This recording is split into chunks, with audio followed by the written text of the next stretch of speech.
All right, everybody, welcome back to another episode of Inspired by Jimmy L. You guys know we're doing a very special segment here for Mother's Day specifically, and we have a wonderful, a beautiful soul on that has agreed to speak to us today about her parenting style. Miss Wendie, thank you for saying yes. Thank you for having me. So right off the bat, Miss Wendie, just very quick and simple. 1, are you married? And 2, how many kids? I am married. I have 4 biological children, and I raised 5 children. Oh, wow. So 9 yes, I took custody of my nephew and raised him as well. Oh, wow. Okay. Yeah. That brings up a whole nother level of questions, right? But none of my children are with my husband. Gotcha. Okay. Oh, wow. Okay. I just got married a few years ago. My children are all adults now. So, and what are their ages, if you don't mind me asking? 27, 28, 31, and 32. Oh, Lord Jesus. Oh, my gosh. Okay. I swear, okay, you do not look like you have a 32-year-old. Like, and that's legit. You. Like, that My son follows you. Oh, really? I hipped him on to you because I said, you need Jimmy in your life. And my son follows you. Oh, wow. Okay. Okay. So now I got to be really nice. Okay, I got to be really nice. So as a mother, what do you wish you would have known before you started having kids? Oh my goodness. Honestly, to be very transparent, because that's just me. I'm a very honest person. Okay. I wish I would have known the Bible better. Okay. Because I had my children very, very young, mm-hmm. and they came about basically because I misunderstood the Bible. Wow. Yes. Oh, wow. Do you mind explaining that a little bit? What do you mean by that? I mean, if not, it's okay. No. I'm fine with it. I don't mind at all. Okay. I was molested. Okay. And I was a virgin. And because of my understanding of the Bible, I then believed that no good man would ever have me and that I was ruined. Oh, wow. And I never would have had sex because of my belief. And I never would have had sex. But because of that happening to me, I thought that I was ruined and no good man would ever have me. And, why save it now? And as soon as I started having sex, I got pregnant. I got pregnant at 14. Wow. I had my son when I was 15. I had all 4 of my children before I even turned 21. Wow. Well, I will say, thank God, your mind, you are able to, have a conversation about it. And obviously still smile. Obviously, you have a new frame of mind. Obviously, your light is shining like crazy. Yes. And so I thank God for that. Thank God for that. So, okay. Oh, wow. Okay. I was not prepared for that. So I'm so sorry. So how have you been able to incorporate that, your religious beliefs with your kids? Like, how did that work growing up and raising them? It actually didn't. Okay. I've never been religious. I've always been spiritual. So I've always believed, do good, be honest, have integrity, have morals, ethics, things like that. I was terrified as a young mother, but not terrified as being a mother, but terrified that I was so young that I'm like, I only get one shot at the adults that these people will become. I get one shot. And I've got to get this right. Yeah. So I went to the library because, we didn't have internet back then. No, ma'am. No, ma'am, did not. I went to the library and I got books and I took classes and I tried to learn everything that I could about parenting because I said, I've got one shot and what I do and don't do will determine the people that they will become and our future. Yeah. And I mean, obviously you've raised them at this point, but how has that turned out? Has it turned out to your plans specifically? Absolutely. I have wonderful, wonderful children. We have a great relationship. I wasn't your typical traditional mom. The era that I grew up in, it was kind of a do as I say, not as I do. Kids are, meant to be seen, not heard, and, things like that. And so a lot of the things that I learned when I was growing up, I used it to know for sure what I didn't want to be. So I didn't know what I wanted to be, but I definitely knew what I didn't want to be. That was literally one of my questions. Yes. So as I'm raising my children, all I could, I always thought about the fact when I was a child, how would this have made me feel coming from my parents? What impact would it or did it have on me? So I didn't raise my children off of physical discipline. No spankings at all? I mean, when they were in the twos in the learning stage, I smacked their hand or their bottom, but that's it. No physical discipline. I didn't want to inadvertently teach them that when all else fails, result to violence. Yeah. Because we have to remember my intentions are this, but is this child's mind receiving it as that? Yeah. Oh, wow. Whew, okay. So you brought up a completely different point in regards to how you were raised, and obviously your parenting style now has completely changed, or you saw what you did not want. Let me say that. You saw what you did not want, so you knew how you wanted to train your kids. Mm-hmm. What gave you, because a lot of times we even, not on purpose, a lot of times we bring on a lot of the baggage that our parents just laid at our footsteps, okay? It just happened. Yeah. So I would love to know your mindset of being able to still overcome whatever was already ingrained. Does that make sense at all? You know what I mean? I would love to know your mindset behind that, of being able to still push past, obviously, what was still in your environment. I think it was because I took my own individuality very seriously. I think I've always been a natural leader. Mm-hmm. So the information that I received when I was growing up, I felt like it wasn't set in stone. I was supposed to just use it as a guide. Ooh, oh my gosh. I don't know if you just caught that. Okay, that took me 25 years to learn what you just said. But the information that we received was not written in stone, baby. Right. Oh my gosh. Oh my gosh. Because I read oh my gosh, it's gonna make me cry. I read a quote, and I cannot remember who posted that, but it was specifically talking about same-sex or homosexuals specifically.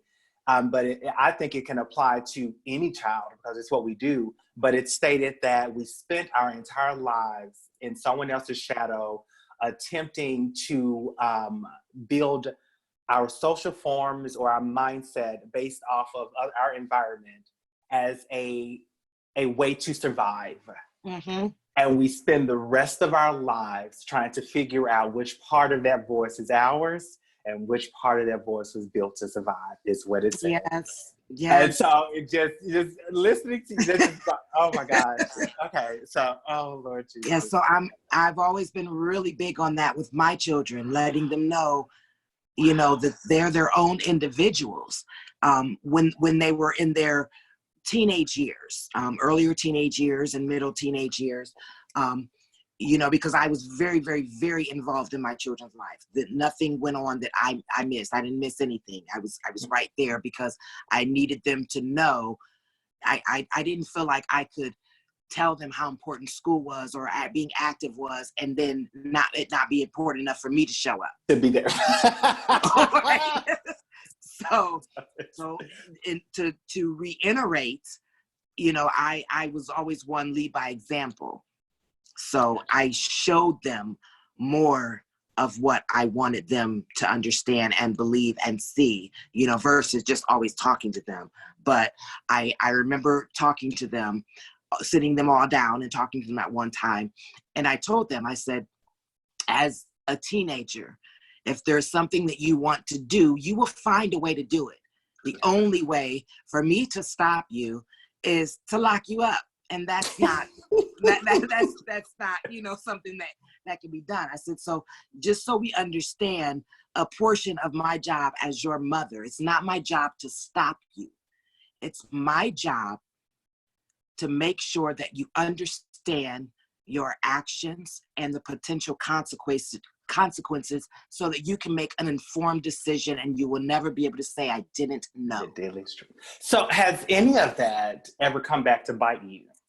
To bite me? No. Yes. Wow. It is throughout all their adulthood. And I told you their ages to this point. It continuously comes back to praise me. First off, that's a blessing. That is a blessing. That is a major blessing, and not to say I'm trying to find something negative because that's not what it is. But, right. Typically, you have this one way of being. And I know even in my own life, even with the positivity thing, like it has definitely come back to bite me, because my husband will throw it in my face in a moment, like, positivity, just like, dude, get out of my face. I'm right. happy. Right. So, but oh, wow, that is an amazing blessing. So, okay, I have to ask this because we're living in a world, or we're living in times that are unknown for everybody. And so with this whole pandemic of the COVID-19 thing, how are you and your family dealing with that? Like, are you guys having conversations? Are y'all having side meetings? Are they still coming over? How are we live in different cities. Okay. So, and they have their lives, their careers, which none of their careers have been impacted by this. So I'm grateful for that. I have 11 grandchildren. So yes, so they have children and are busy with their lives, and they still call. Just my children view me as their best friend, so they call me all the time for everything in life. So if anything, quote fingers, kind of you might be able to view as backfire, is my children trust me with everything, and there's nothing they're afraid to talk to me about. And sometimes I tell, like my youngest daughter, I say, honey, aren't you supposed to talk to your friends about stuff like that? And she'll say, well, when we were growing up, you always said you're our friend. I mean, that's not a backfire though. That's some good parenting. That's some good parenting. So that's a little different. That's a little different. Yeah. So I knew that I had to be. I knew that the world would want to influence them, be it directly or indirectly. So I had to do everything I can to be the biggest influence in their life, so that when the world got a hold of them, it wouldn't have an impact. Yeah. Okay.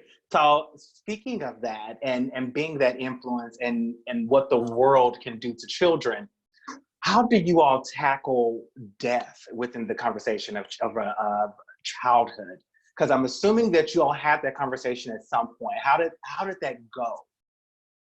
Well, I view death differently than most people.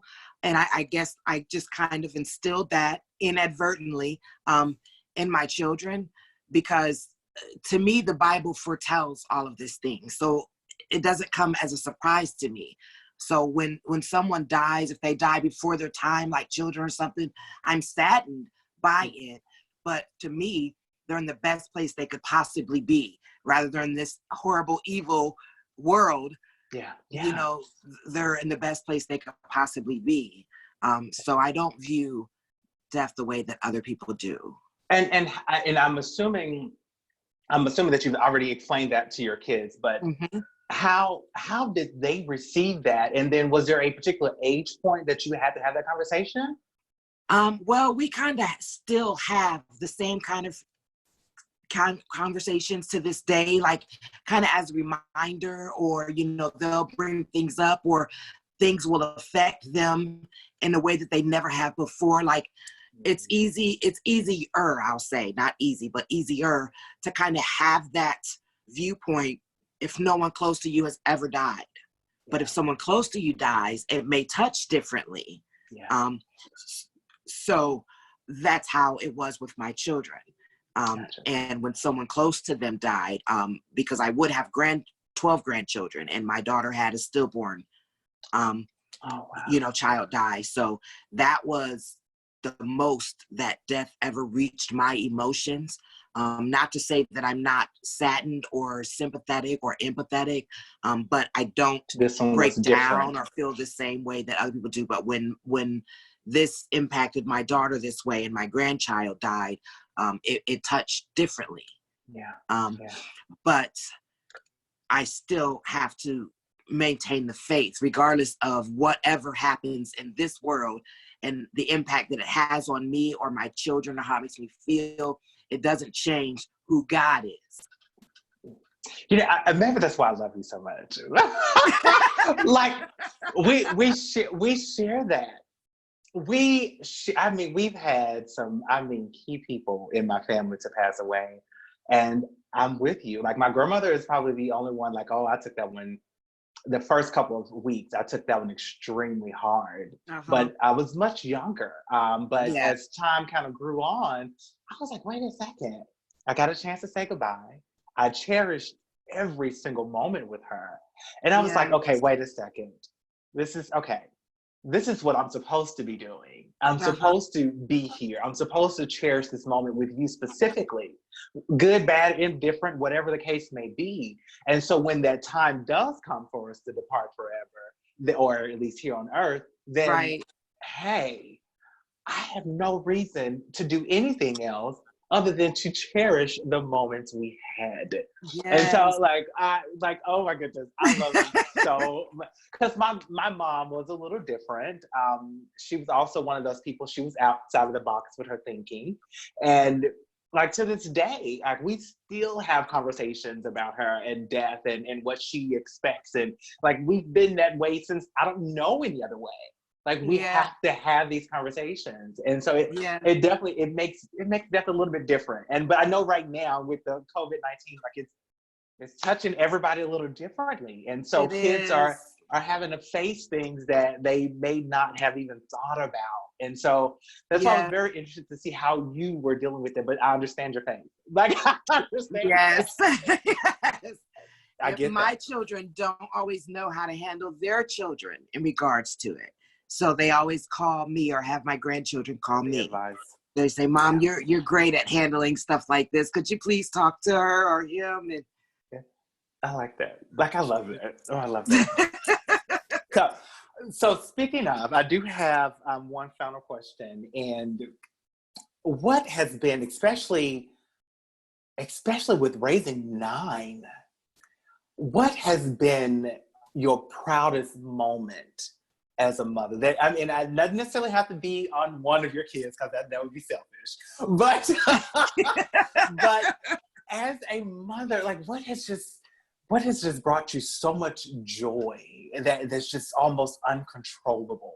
What has been your proudest moment thus far? Wow. I know it's a loaded question. I know. Yes. I know. That is very difficult. I mean, honestly, it would have to be not directed toward any specific child, but just that I stepped up to the plate and I did pretty good considering the variables involved when I got started. Because like I said, I have great children. They've never been in any kind of trouble. They have great careers. They're awesome, loving people. They have, beautiful children, but I had other options. And this is what I say about my own mother. My brother, acts a certain way with our mother. And I said, you're ungrateful. Never mind what she did or didn't do. She did the best that she could with the knowledge that she had at hand. And she had other options, whether you realize it or not, because I could have turned to tricking. I could have sold my kids. I could have been a crackhead.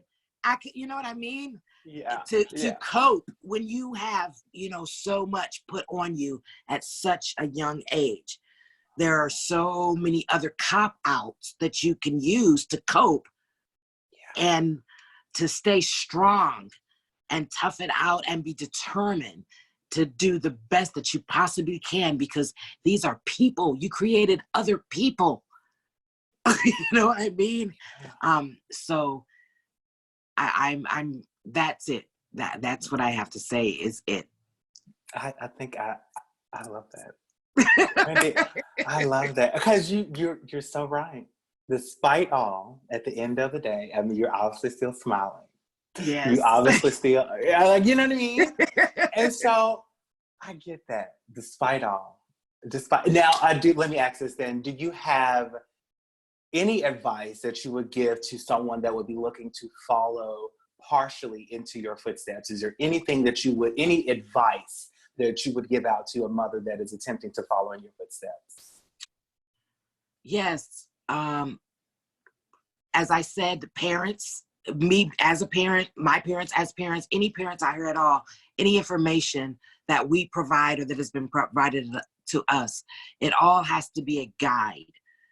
It has to be a guide. It's not set in stone. So put away the traditional idea of a child doesn't deserve respect because they're a child and you just do as I say, and things like that. And I'm going to use an example as to what I mean.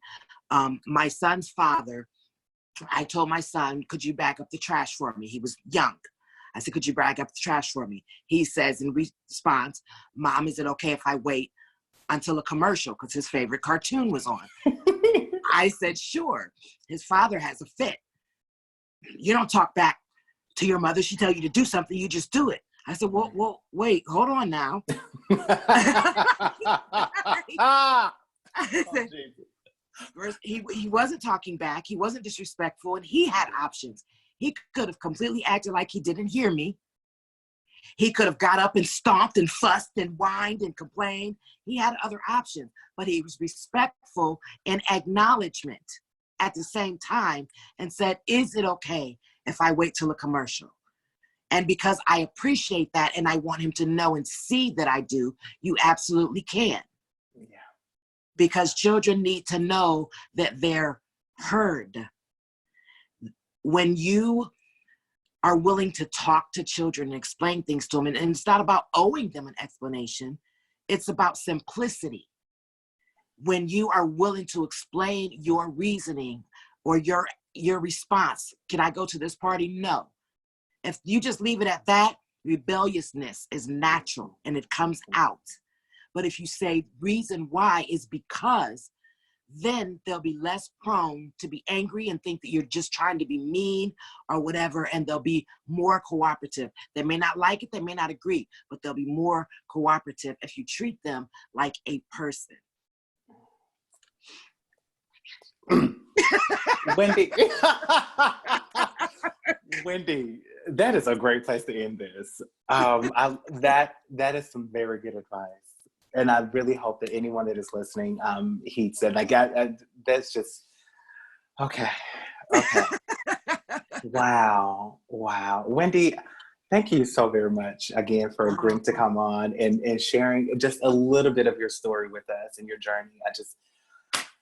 I found out more about you than out of all this time. And I know that's so selfish. It is so selfish.